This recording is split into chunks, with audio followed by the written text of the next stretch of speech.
Hey everyone, Ellie here. I am very creased today because I didn't like the top I was wearing before, so I changed to this one and it's really creased. That's what you get. So today I wanted to talk about some of the mistakes that you kind of don't really think about when you're hiring a VA, but when you know about them, it makes a lot more sense when you know what these mistakes are, so that you don't make them yourself.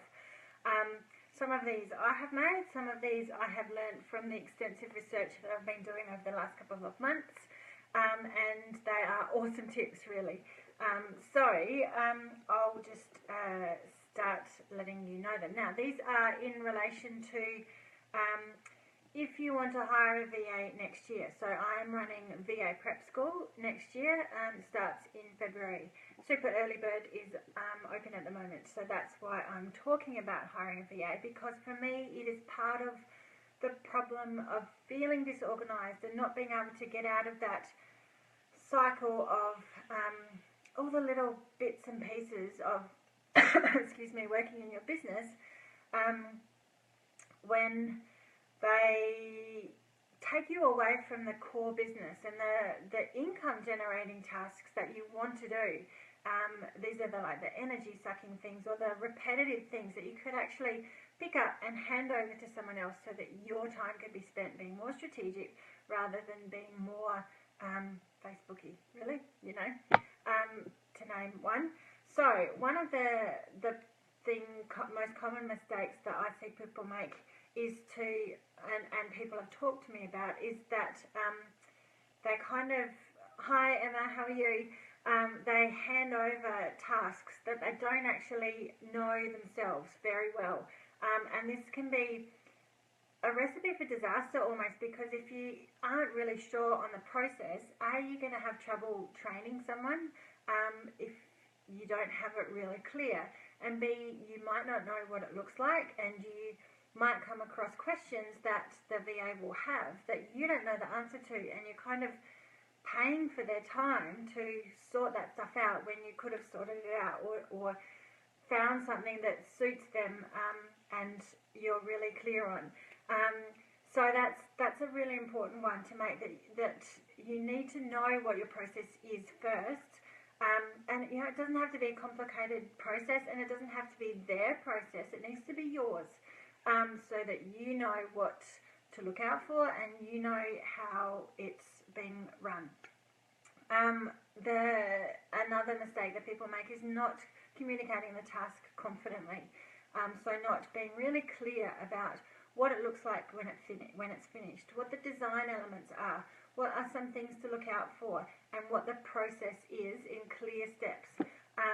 And you kind of have to think like a child and think about what kind of questions will they ask. Does it all make sense?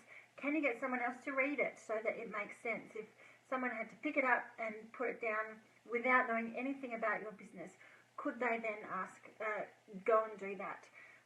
And teaching them, there are lots of different ways that you can teach them, but it needs to be done so that they have an opportunity to ask questions, and all of those kind of things. That's being very general. I'm going to say an opportunity to ask questions, and an opportunity for you to give feedback so that they know whether they're on the right track or not. An opportunity for them to learn the process is really important. So another mistake that is fairly common is going, oh my God, I'm crazy busy, I need a VA right now. And you haven't got time to work out what they're going to do clearly, in a process way. Teach them how to do it, give them feedback properly.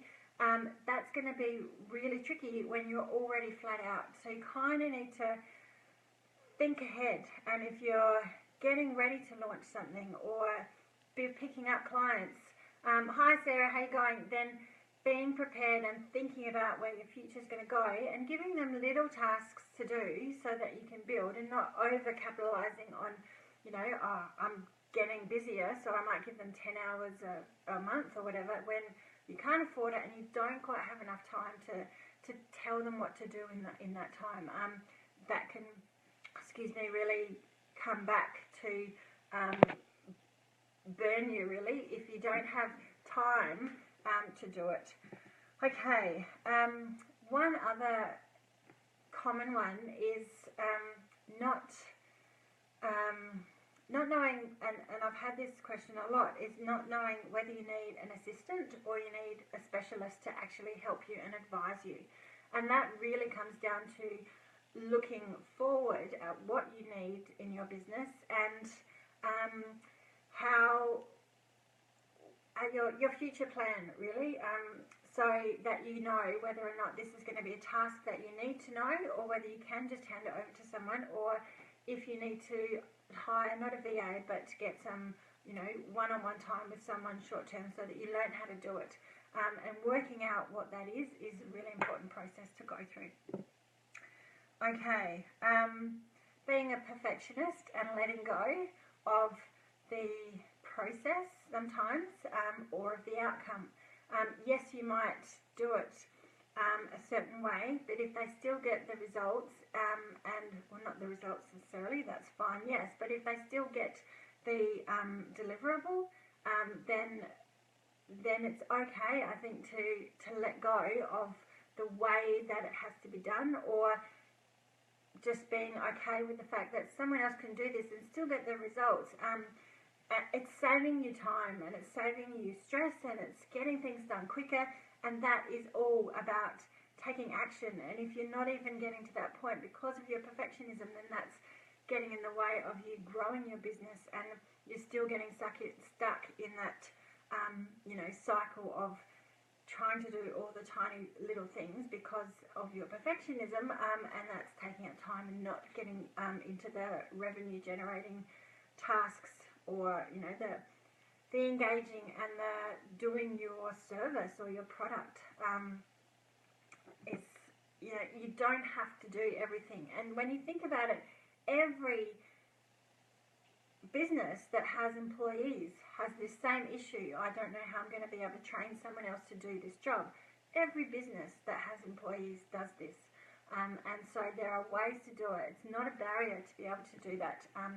So that's an important thing to remember. There is a way, and it's about working out what those key steps are and breaking it down and working out what's important to you, what the key elements are and your expectations, what it needs to look like, and just being clear about those and confident. That's what I talked about earlier.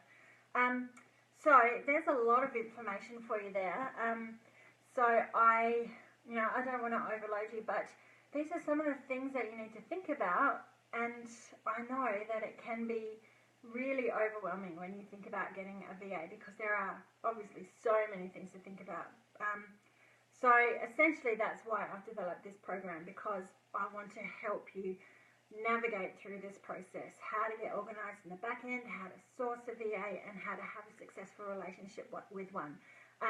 So that's what VA Prep School is about. I do have a very big list of what a VA can do to kind of spark your brain about some of the things that they could do. So if you want to download that, I'll add the link to the post. But anyway, thanks for watching, Sarah. Thanks for watching, Emma. And I will do another one in a couple of days. Thanks, everyone. Bye.